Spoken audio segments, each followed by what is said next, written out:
नमस्कार, स्वागत आहे तुमचं अनुपमाज व्लॉगमध्ये। गोपाळकाला गोकुळाष्टमी झाली की दुसऱ्या दिवशी गोपाळकाला साजरा केला जातो, म्हणजे दहीहंडीचा कार्यक्रम होतो। आणि त्या दहीहंडीमध्ये जे जे पदार्थ असतात त्याला आपण प्रसाद म्हणून खात असतो। तर ह्या दहीहंडीमध्ये आपण काय काय असतं की पोहे, मुरमुरे, फुटाणे, लाह्या, दही, भात, साखर हे सगळे पदार्थ एकत्र करतात आणि हे दहीहंडीमध्ये टाकतात। आणि त्यानंतर दहीहंडी फोडल्यावर हा प्रसाद बनवून सगळ्यांना आपण देत असतो। पण हा प्रसाद खाल्ल्यावर आपल्या आजोबांनी आजींनी आपल्याला सांगितलेलं आठवत असेल की हा जो आपण काल्याचा प्रसाद खातो तर हा काल्याचा प्रसाद खाल्ल्यावर हात धुवू नये। तर हे आपण ऐकलं असेल, पण आपण कधी असा विचार केला की का असं म्हणलं जातं की हा प्रसाद काल्याचा प्रसाद खाल्ल्यावर हात धुवू नये। मग दहीहंडी फोडल्यावर आपण प्रसाद तर खातो पण हात धुवायचा नाही। तर काय असेल यामागची आख्यायिका, तर आज मी तुम्हाला ती आख्यायिका सांगते। तर व्हिडिओ तुम्ही शेवटपर्यंत नक्की ऐका, नक्की पहा आणि कशामुळे ही प्रथा पडली ही तुम्हाला माहीत होईल।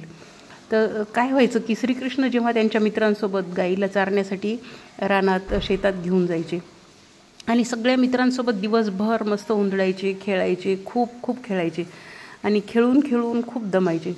दमल्यानंतर सगळ्यांना भूक लागायची आणि मग सगळे मित्र श्रीकृष्णाला म्हणायचे, आता बाबा बस झालं रे खेळणं, चल आता आपण काहीतरी खाऊन घेऊ।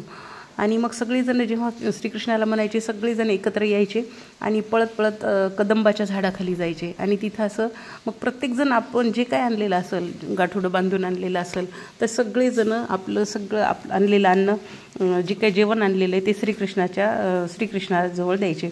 आणि श्रीकृष्णही खूप आनंदाने काय करायचे की सगळ्यांचं जे वेगवेगळे पदार्थ आहेत ते एकत्र करायचे। मग कोणाची शिळी भाकरी असेल, कोणाचा कांदा असेल, कोणाची चटणी असेल, जे काय पदार्थ असतील प्रत्येकाच्या आपल्या आपल्या परिस्थितीनुसार, कोणी लोणी आणलेलं असेल, जे पदार्थ असतील ते सगळे श्रीकृष्ण खूप आनंदाने मस्त एकत्र करायचे। आणि एकत्र केलेला सगळा जो काला असायचा तो सगळ्यांना मग ते वाटप करायचे आणि सगळेजण मग आपल्याला जे जे काय येईल आपल्या वाट्याला ते सगळेजण खूप आनंदाने खायचे। आणि मग त्यात काय करायचे, बरेच जण एकमेकांना खाऊ घालायचे, एकमेकांना भरवायचे, कोणी श्रीकृष्णाला भरवायचं, श्रीकृष्णही आपल्या मित्रांना भरवायचे।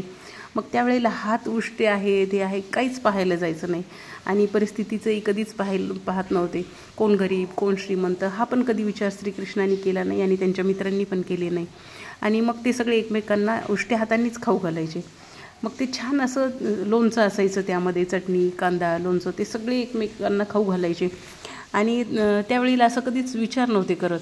मग खाताना काय व्हायचं की नंतर काय झालं की अन्न हे पूर्ण ब्रह्म हे प्रत्यक्ष ईश्वराला सुद्धा माहीत होतं आणि हे जेव्हा देवता आकाशातून पाहायच्या, गंधर्व पाहायचे, त्यांना खूप छान वाटायचं की हे किती छान खातात बाबा, एकमेकांना खाऊ घालतात आणि किती छान आनंदाने हे काला खातात, प्रत्येकाचे वेगवेगळे पदार्थ। मग देवांनासुद्धा खूप या गोष्टीचं रूप वाटायचं, इच्छा व्हायची त्यांनाही की आपणही जाऊन हा प्रसाद खावा। किती नशीबवान आहेत हे सगळे कृष्णाचे मित्र की ज्यांना कृष्णाच्या हाताने खायला मिळते, तर आपल्यालाही हे खायला मिळावं असं प्रत्यक्ष ईश्वराला सुद्धा वाटायचं, गंधर्वांना, देवतांना, सगळ्यांना वाटायचं। मग ते काय करायचे की रूप बदलून यायचे, मग वेगवेगळं रूप घेऊन यायचे। तर मग हे श्रीकृष्णाला लगेच समजायचं, अंतर्यामी श्रीकृष्ण, ईश्वराचे ईश्वर। आणि मग त्यांना हे लक्षात यायचं की हे देव आलेले आहेत आणि हे रूप बदलून आलेले आहेत। आणि मग ते काय करायचे, त्यांनी मित्रांना सांगितलं की तुम्ही हे जाता जेव्हा खाता आहे काल्याचा प्रसाद, जेव्हा काला खातो आपण, तर ते तुम्ही जाऊन यमुनेत हात नका धुत जाऊ, कारण यमुनेत जर तुम्ही हात धुतले तर तिथं देव गंधर्व हे माशाच्या रूपाने यायचे आणि मग ते हात धुतलेलं जे शीत असायचे, वेगवेगळे कण असायचे अन्नाचे, ते माशाच्या रूपाने त्यांना मिळायचे आणि ते खायचे। मग हे श्रीकृष्णाला वाटायचं की हे असं बरोबर नाही, म्हणून मग त्यांनी सगळ्या त्यांच्या मित्रांना सांगितलं की तुम्ही असं जेव्हा खाता, आपण जे काला खातो तेव्हा हात यमुनेत न धुता ते मस्त चाटून खात जा हाताचं, आणि जर काही चिकट वाटत असेल हाताला तर ते तुम्ही तुमच्या कपड्यांना पुसत जा। आणि अशा पद्धतीने मग तेव्हापासून सगळेजण जेव्हा काला खायचे ते कुणीही यमुनेत जाऊन हात धुत नव्हतं किंवा हातच धुत नव्हतं, तसेच हात पुसायचे, चाटून पुसून घ्यायचे आणि हात धुवायचे। तेव्हापासून ही प्रथा पडली की जो गोपाळकाल्याचा जो प्रसाद खाल्ल्यानंतर हात धुवू नये।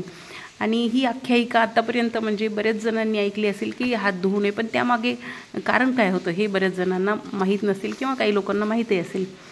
तर हा गोपाळकाल्याचा प्रसाद मिळण्यासाठी पण खूप भाग्य लागतं जर असा प्रसाद जर आपल्याला कुठं मिळाला तर आपण नक्की खायला पाहिजे. आणि हा प्रसाद खाल्ल्यानंतर आपण खरंच हात नाही धुवायचे, तसंच हात पुसायचे आणि पाणी प्यायचं. तर ही माहिती तुम्हाला कशी वाटली नक्की सांगा. आणि आवर्जून कुठे प्रसाद मिळाला काल्याचा तर आवर्जून खा.